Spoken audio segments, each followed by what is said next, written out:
Assalamualaikum warahmatullahi wabarakatuh. Pada pagi hari ini kita akan fokus untuk melanjutkan materi kita, yaitu antropometri. Seperti itu ya, karena ini masih masuk ke penilaian status gizi pertemuan yang kelima. Kita akan membahas mengenai antropometri. Nah, pada hari ini setelah teman-teman belajar materi antropometri, teman-teman akan mampu memahami konsep tumbuh kembang manusia, kemudian mampu memahami konsep dasar antropometri.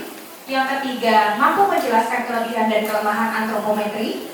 Keempat, mampu menjelaskan berbagai indeks dan parameter antropometri. Kelima, mampu melakukan berbagai teknik pengukuran antropometri dan alternatif pengukurannya. Keenam, mampu menjelaskan dan menginterpretasikan bangku rujukan dan klasifikasi antropometri. Yang ketujuh, mahasiswa mahir menerapkan standarisasi terkait pengukuran antropometri.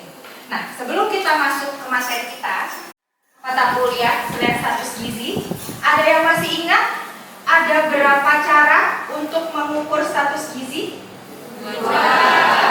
Yang pertama apa? Yang kedua? Kalau yang secara langsung ada apa aja metodenya? Ada apa?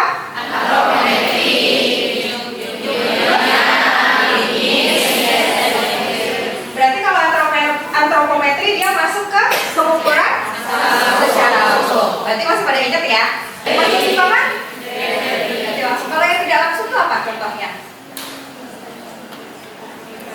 Angka, koma, apa lagi?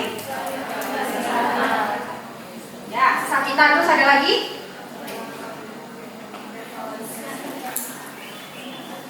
Prevalensi bisa, itu tergantung ya, itu bisa langsung bisa tidak, tergantung kita nanti pakai data awalnya yang mana. Terus apa lagi? Kelahiran, oke. Selain itu deh. Tadi kan udah ya mortalitas. Ya, betul, lingkungan, ekologi. Itu juga bisa kita gunakan sebagai indikator penilaian status gizi secara tidak langsung. Jenis ya, metode ABCD, antropometri, biokimia, klinis, dan dietary. Nah, kenapa kok banyak sekali metodenya? Karena ternyata teman-teman lihat nih, tahapan kekurangan gizi dan cara penilaiannya itu cukup banyak. Dan status gizi banyak. Dan setiap metode, meskipun ada kelebihan kekurangannya, dia akan komplement atau mendukung hasil dari metode yang lainnya. Nah, kita lanjut ya. Ini contoh. Makin lama jadi gimana? Selnya turun, terus lama-lama akhirnya ini ya muncul tanda anatomis, iya kan ya? Serostalmia. Serostalmia pun sebetulnya juga ada tahapannya, kan seperti itu. Nah, inilah sebetulnya ringkasan kenapa kok metode PSG baik secara tidak langsung maupun langsung itu semuanya sama pentingnya. Karena kemampuan dia untuk mengukur sejauh mana yang dia dapat diukur itu berbeda-beda. Darahnya masih normal nggak ya? Atau jangan-jangan sudah berkurang? Ya mau nggak mau, di sini kan kita pakainya apa? Metode biokimia. Dan kalau udah sangat parah, tidak di treatment, dia bisa serostalmia sampai sejauh ini ya. Kalau udah serostalmia gimana? Bisa sembuh nggak? Enggak. Makanya ini pun metodenya juga punya kelebihan masing-masing kan. Yang di sini mungkin untuk pencegahan bisa. Tetapi kalau misalkan udah sampai manifestasi klinis bisa nggak untuk dicegah? Udah nggak bisa. Itu kan sudah terlambat. Klinis, biokimia, dietary ataupun yang tidak langsung itu kan juga mengukur. Tapi apa yang diukur itu berbeda-beda. Nah, kalau untuk antropometri yang akan kita ukur adalah parameter tubuh, jelas. Nah, di sini apa nanti fokusnya? Parameter tubuhnya seperti apa yang akan kita ukur? Ini ya, ada dimensi, ada proporsi, dan juga semua aspek yang lainnya. Itu yang akan kita definisikan kira-kira siapa ya yang gizinya cukup, siapa yang enggak. Karena nanti akan bisa kita klasifikasikan kan, akan kita bisa hitung, ada indisisnya, sehingga nanti kita bisa tarik kesimpulan mana yang status gizinya baik, mana yang status gizinya kurang baik, seperti itu. Nah, kalau untuk populasi masyarakat, ya ini pengembangannya lagi. Kalau tadi kan individu nih, oh dia status gizinya baik, yang ini status gizinya kurang. Nah, kalau untuk masyarakat, kita bisa jadi tahu nih prevalensi, kondisi secara umum seperti apa. yang nantinya akan bermanfaat untuk pemerintah kan. Kira-kira perlu nggak ya program untuk penanganan gizi, atau jangan-jangan status gizinya sudah baik seperti itu? Atau kalau memang sudah ada program, apakah programnya sudah berjalan efektif? Itu kita bisa lakukan dengan antropometri. Sederhana dan mudah. Kemudian biayanya terjangkau, meskipun nanti untuk beli alatnya ada juga yang harganya nggak terjangkau ya, tergantung dari mereknya. Kemudian dia dapat dilakukan dalam skala besar. Apalagi kalau misalkan yang hanya mengukur tinggi badan, berat badan, sekarang kan sudah banyak yang portable ya. Kekurangan dari antropometri ini apa? Dia kurang sensitif. Maksudnya kurang sensitif apa? Kita nggak tahu nih kira-kira hasil antropometri ini akibat kekurangan zat gizi yang mana ya. Nah itu kan nggak bisa kita deteksi dengan antropometri. Kemudian membutuhkan ketelitian yang sangat tinggi, betul. Karena kita akan menggunakan mata kita untuk membaca ini kan data-datanya, skala-skalanya seperti apa. Kalau orangnya nggak teliti, nanti salah, dia asal baca, itu harusnya 5 kebaca 7. Atau ternyata dia kurang, misalkan ya, harusnya kurang mepet seperti itu. Ini akan mempengaruhi hasil juga. Tinggi lutut, panjang depa atau demispan, kemudian berat badan, lingkar lengan atas, dan lingkar kepala yang nanti akan kita pelajari, kita bahas satu-satu bagaimana sih cara mengukur dengan baik dan benar supaya memang hasilnya valid, dan nanti akan kita praktekkan ya. Karena kalau tidak dipraktekkan, saya yakin pada bingung. Berapa tadi ukuran antropometri ini yang kayaknya ini udah pada familiar ya, terutama yang ini. Ini bacanya gimana, ada yang tahu nggak?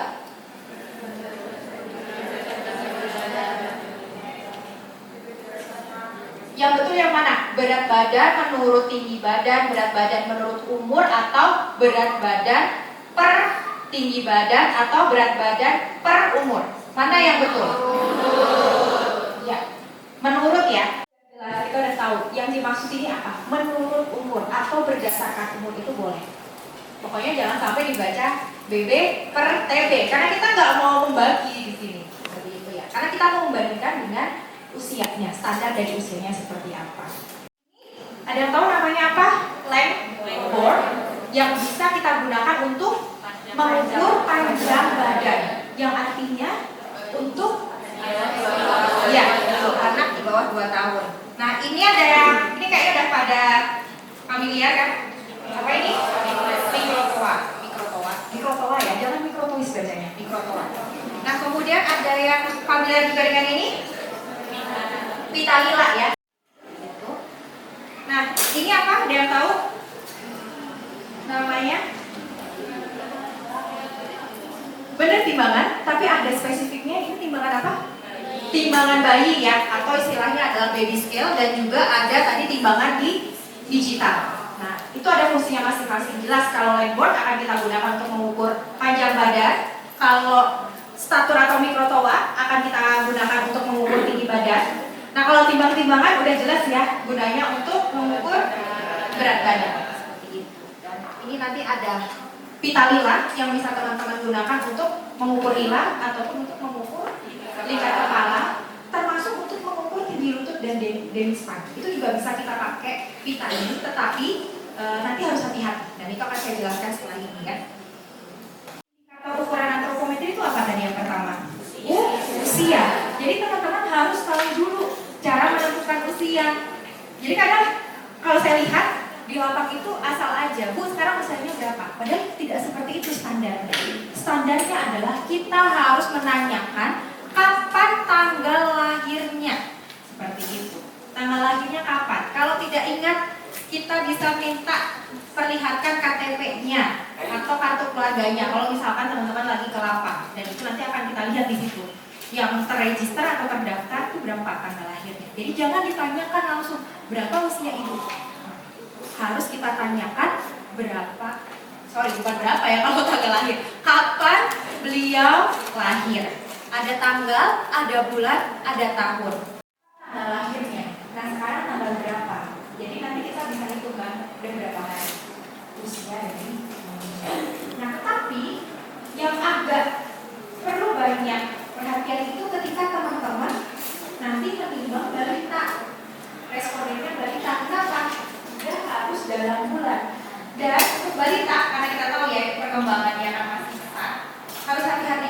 jangan sampai salah menentukan usianya, karena kan beda usia akan beda pengukurannya. Nah, untuk balita yang hari pengukuran kalian itu lebih dari 15 hari, kita langsung buatkan ke atas. Jadi misalkan nih ada dia ulang tahunnya tanggal 20 Juni. Sekarang tanggal 4 Juli. Kalau kasusnya seperti itu, usianya belum dianggap 1 bulan, masih bulan bawahnya, seperti itu. Tetapi kalau misalkan ternyata teman-teman ketemu, oh dia lahir tanggal 1 Juli, itu udah jelas lebih dari 30 hari, pasti akan bulan di atasnya. Atau nanti teman-teman misalkan ketemu juga kasus seperti ini. Misalkan dia lahir tanggal 1, ternyata kalian mengukur tanggal 17 di bulan yang sama, itu sudah masuk ke bulan berikutnya ya usianya. Jangan kaget, terus juga jangan panik. Jadi gimana dong Bu cara ngitungnya? Nah silakan gunakan aturan ini.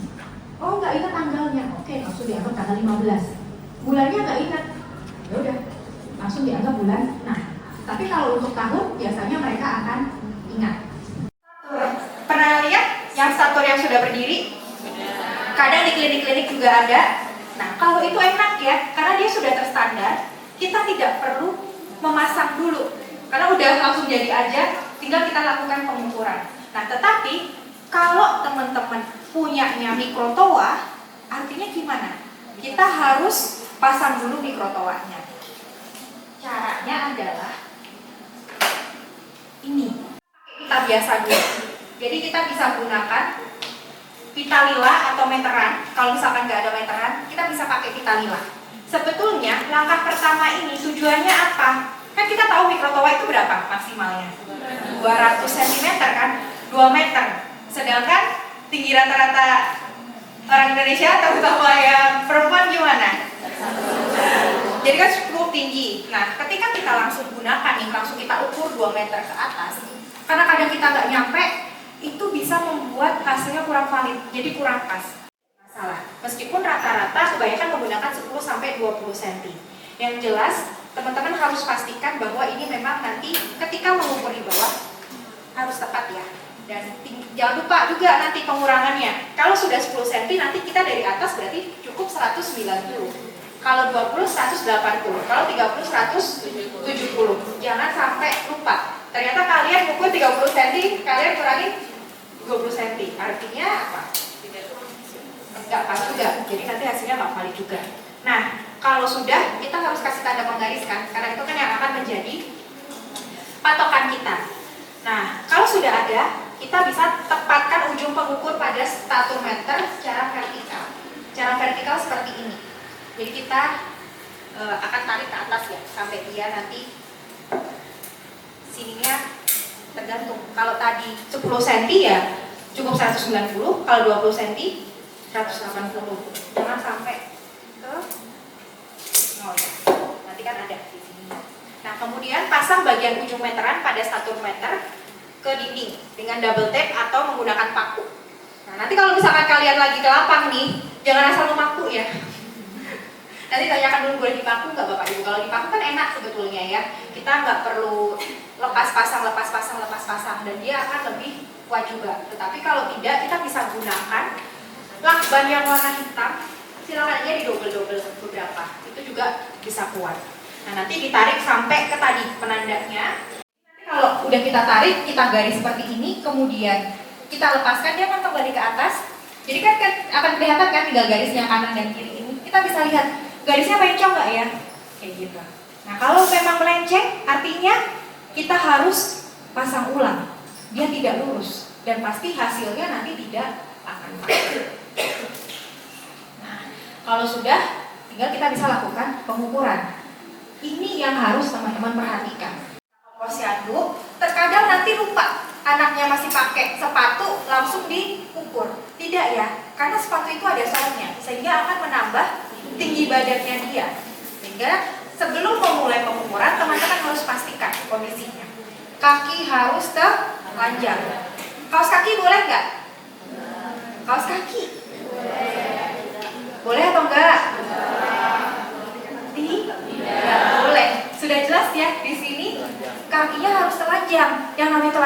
tidak boleh ada alas apapun termasuk menggunakan kaos kaki, karena ada kaos kaki yang tebal dan itu lumayan loh, bisa menambah 0,1 cm, 0,1 cm, 0,2 cm, dan itu akan terukur, akan tercatat juga. Lagi-lagi hasilnya nggak valid dong kalau seperti itu. Makanya pastikan kaos kakinya juga harus dilepas. Kemudian pakaian tipis agar posisi tubuh kelihatan. Kalian kan nanti kalau mengukur tinggi badan itu kan akan mepet ke tembok kan. Kalau pakaiannya terlalu tebal, karena kita tidak tahu apakah bagian tubuhnya semuanya itu sudah mepet ke tembok. Karena bagian kepala belakang, punggung, pantat, kemudian tumit kaki itu kan harus menempel semuanya. Nanti kita akan pastikan itu. Sehingga kalau bisa memang pakaiannya tipis, karena semakin tipis kita akan makin kelihatan kan dia nempel atau tidak. Nah ini ya, tumit kaki, pantat, punggung, dan kepala menyentuh papan dinding. Kuping telinga bagian dalam tegak lurus dengan bagian bawah kantung mata atau kita sebutnya front plate. Intinya adalah dia harus sejajar. Tidak boleh menongak ke atas, tidak boleh terlalu menongak ke bawah. Dia harus tegak lurus ke depan sana. Disebutnya adalah Frankfurt plate. Pandangannya kita tegak lurus ke depan dan lengan harus menggantung bebas. Kadang kan anak-anak susah tuh. Nah makanya memang kalau mengukur kita tidak bisa sendirian. Biasanya harus minimal 2 orang. Ada satu yang akan nanti membenarkan posisi dan menahan posisi. Kita memang akan pegang. Apalagi kalau udah anak di atas 2 tahun itu kan memang lagi aktif-aktifnya tuh. Dia harus diukurnya berdiri kan. Kalau yang pakai lengkot yang mana? Yang kurang dari 2 tahun. Itu nggak apa-apa, nanti pegang aja wajahnya. Tapi jangan dipaksa ya. Kalian harus gentle juga pegangnya kalian nanti. Supaya memang kepalanya akan tegak seperti itu. Dan pastikan menempel ya kepalanya juga. Pandangannya ke depan, tidak menunggak ke atas, tidak menunggak ke bawah. Dia nanti si pengukurnya bisa ukur. Nah, memang harus minimal itu ada 2 orang. Jadi ada 1 orang yang akan membenarkan posisinya dan kemudian untuk menahan supaya memang anaknya tidak bergerak. Jadi posisinya akan sesuai. Nah sehingga nanti si measurernya yang akan menggerakkan ya, papannya, setnya itu dia bisa tepat. Ini ya, line of sight. Pokoknya respondennya itu dia harus tegak lurus. Kita lihat berdiri. Kalau panjang badan, itu posisinya anaknya tidur. Dan enaknya, kalau untuk mengukur panjang badan, biasanya anaknya sudah tersedia. Jadi kita tidak perlu repot-repot memasang seperti memasang tadi statur ataupun mikrotoa. Nah, kalau yang terstandar itu memang kita bisa gunakan yang lengboard seperti ini seka. Posisi respondennya, posisi anaknya, dia harus tidur, bukan berdiri seperti itu. Dia harus kita tidurkan. Makanya panjang badan itu biasanya kita gunakan untuk mengukur balita yang usianya kurang dari 2 tahun. Karena memang terkadang kan mereka belum bisa berdiri juga ya. Memang kita harus tidurkan. Nah, ketika kalian menidurkan seperti biasa harus pelan-pelan supaya anaknya tidak menangis dan minimal harus berdua. Tapi kan kadang ada, Bu gimana dong Bu kalau kita cuma sendirian? Lagi-lagi tidak mungkin anaknya ini datang sendiri. Pasti akan datang bersama ya kan nggak mungkin anak bayi datang sendiri kan? Pasti akan datang bersama ibunya. Jadi teman-teman bisa meminta bantuan kepada ibunya untuk nanti pegangin anaknya. Nah yang pertama adalah jelas ya, kalau tidur sih pasti gampang. Pasti semuanya sudah akan menempel posisinya kan di boardnya seperti ini. Tetapi kadang itu bahkan yang portable pun di lapang itu nggak ada. Kalian bisa gunakan meteran ini. Caranya adalah, anggaplah ini nggak ada ya, ini mejanya kosong. Jadi kalian cari pokoknya flat surface. Jadi memang boleh meja ataupun lantai, pastikan bahwa itu datar. Kemudian kalian bisa menggunakan meteran biasa aja, tapi kalau bisa ditempel, misalkan pakai lakban atau apa, supaya memang betul-betul dia posisinya tidak bergerak dan pastikan lurus. Kalau saya suka pakai meja, kenapa? Karena meja kan ada ini ya, rata kayak gini kan, jadi untuk ngecek lurus atau enggaknya itu mudah. Saya biasanya pasang gini aja di ujung. Ini kan dari 0 nih. Kalau ini kan nolnya di sini, ini kan nggak 0. Jadi jangan lupa ya, nolnya harus dari ujung sini. Atau kalau susah, bisa juga nggak apa-apa. Dari sini juga nggak apa-apa. Tapi nanti kan posisi anaknya yang susah. Nah, mendingan kita taruh memang nolnya itu di ujung seperti ini, kemudian kalian lakban di bawahnya seperti itu sampai dia kuat. Nah, kalau ada meja enak karena dia kan ada ujungnya ini, jadi kita bisa pastikan bahwa ini akan lurus seperti itu. Nah, anggaplah ini sudah terpasang dan sudah lurus ya. Bu, di sana nggak ada lemboard VK. Bu, di sana mereka juga tidak punya lemboard container. Kita bisa gunakan meteran. Jadi tidak ada alasan untuk tidak bisa melakukan pengukuran panjang badan. Oke. Dan sebaliknya, ketika ada anak yang usianya lebih dari 2 tahun, harusnya kan kita ukur berdiri. Ternyata di sini kita punyanya lengboard. Ya udahlah, mau nggak mau kita ukur pakai lengboard. Tidur nggak dia posisinya? Iya kan? Nah, itu justru yang akan kita kurangi dengan 0,7. Jadi jangan sampai kebalik. Untuk yang tidur tetapi diukur secara berdiri, dia harus ditambah 0,7. Tetapi kalau yang seharusnya diukur berdiri tetapi diukur tidur, dia harus dikurangi 0,7. Jangan lupa ya. Terkadang yang kita tidak tahu di lapangan kondisinya seperti apa. Kadang memang seringnya tidak ideal. Kalau memang tidak ada meteran, tidak ada yang tidak ada itu, ada yang cuma statur, apakah kita tetap bisa mengukur tinggi badan anak, panjang badan anak kurang dari 2 tahun? Tetap bisa.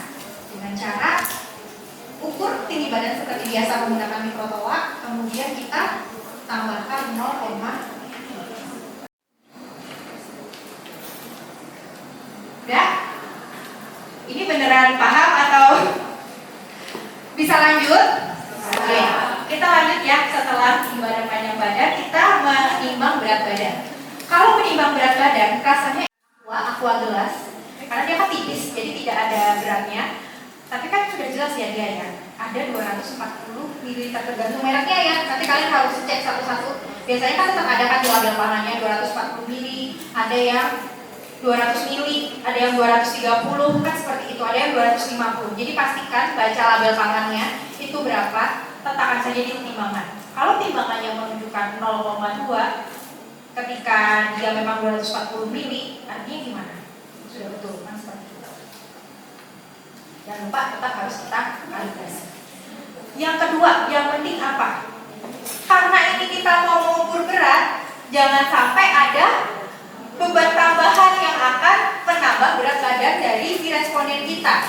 Makanya kalau misalkan nanti kalian ke lapang, kalian bantuin posyandu, ingetin ke ibu-ibunya, Bu, besok mau posyandu, anaknya tolong pakai baju yang setipis aja.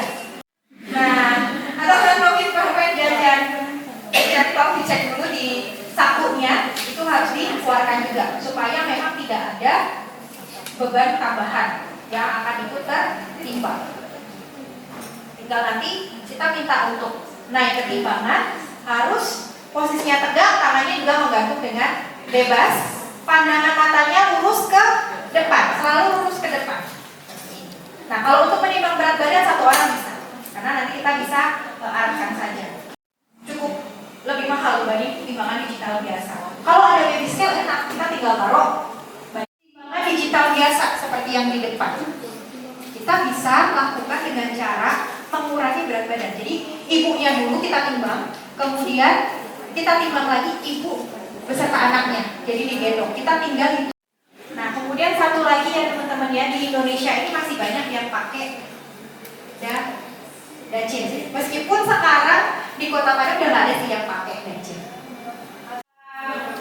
Puskesmas itu mereka sudah punya baby scale dan mereka sudah membagikan baby scale ke posyandunya masing-masing. Misalkan di wilayah Terjaya ada 10 posyandu, ternyata ada 10-10-nya dan posyandu punya baby scale juga. Itu kita bisa manfaatkan. Nah, tetapi kalau misalkan ternyata kalian ke puskesmas atau ke daerah yang tidak punya dan mereka masih menggunakan dacin, tidak apa-apa. Yang penting kan kita bisa memasang dacin dengan baik dan benar.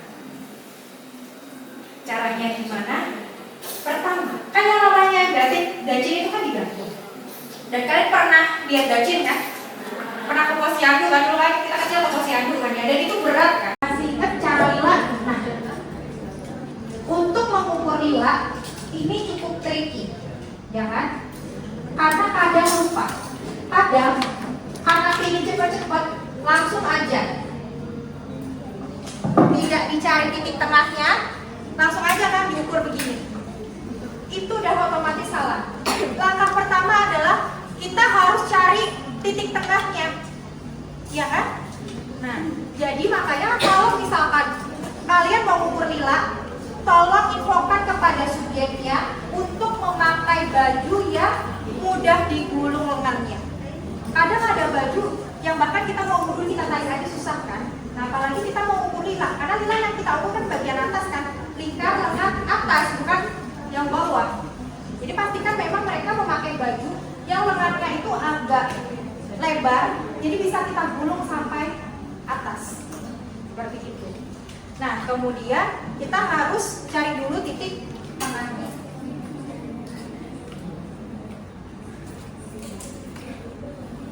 Ini jelas? Titik tengahnya itu kita mulainya dari tulang bahu ke tulang siku. Ini begini, ya, bukan begini tapi ke depan perut lipatannya. Ini akan memudahkan kita untuk menentukan titik tengah. Nah, kadang susah kan cari tulang bahu itu yang sebelah mana? Gampang sebetulnya. Kan di atas ini ada pertemuan dua tulang tuh. Kalian bisa pegang kan? Coba pegang masing-masing. Terus yang perlu diingat satu, sebelum kita tanyakan dulu ya. Tangan yang aktif bergerak yang mana? Dan kita ukur ya tidak. Kalau dia memang kidal, artinya kita akan dilakukan pada lengan kiri. Nah, coba pegang lengannya masing-masing. Yang tidak aktif, yang kidal berarti pegang tangan kanan. Yang nggak kidal yang kiri. Ada tulang yang menonjol di sini. Nah, kalau misalkan kalian masih, aduh Bu, ini udah bener nggak ya? Masih nggak yakin, kalian bisa gerakan tangan responden kalian. Nanti kan ada yang bergerak tuh, kan ada batasnya. Nah, itulah yang ujungnya dari tulang. Bisa? Coba kan ujungnya kan? Nah, kalau sudah, tarik pitanya ke cari, gampang kalau ini mas. Yang agak susah itu tulang bahu. Caranya kayak gitu. Gerakin aja, nanti kan akan kerasa kan batas sendinya di mana. Bukan yang di atas ya, yang bawah ya, yang untuk tulang bahu. Kan ada dua tulang bertemu kan? Kan kalian sudah belajar anatomi itu ada dua tulang bertemu. Nah, yang bahu itu yang memang dia akan bergerak yang di bawah. Kan ada satunya kan dia nggak bergerak tuh. Nah, itu yang bergerak tuh ujungnya itulah yang tulang bahu. Mulai itu titik nolnya sampai ke yang paling menonjol di sini. Enggak. Kalau ini juga nggak boleh. Jadi udah biasa aja gini aja. Jangan sampai kelihatan ketarik ini. Kalau ketarik ini kan ada tuh, ya kan kelihatan ketarik kan. Ini enggak, dia terlalu kita nggak sampai sekuat itu. Kita pas aja. Bisa. Ada yang mau nyoba? Tapi cowok-cowok. Ada mau cowok-cowok kan dia bisa belum ya namanya ya. Begitu ya. Atau kita lanjut dulu ya karena soal materinya juga. Di mana? Letakkan pitanya ini di atas alis. Jadi bukan di sini atau di bawah alis tuh enggak. Betul-betul patokannya adalah di atas alis. Kan alisnya bayinya di sini ya. Walaupun ini nggak kelihatan, jadi silakan letakkan di sini. Nah, kemudian posisikan, pastikan dia itu di atas telinga. Kadang itu kan kita suka begini ya kalau pas melingkarkan ya. Jadi pitanya nggak lurus, jadi dia terlalu ke bawah. Nah, itu akan membuat pengukurannya menjadi tidak valid. Jadi kalian harus memastikan bahwa posisi pitanya itu ada di atas alis dan di atas telinga. Ari mau jadi volunteer lagi. Wassalamualaikum warahmatullahi wabarakatuh.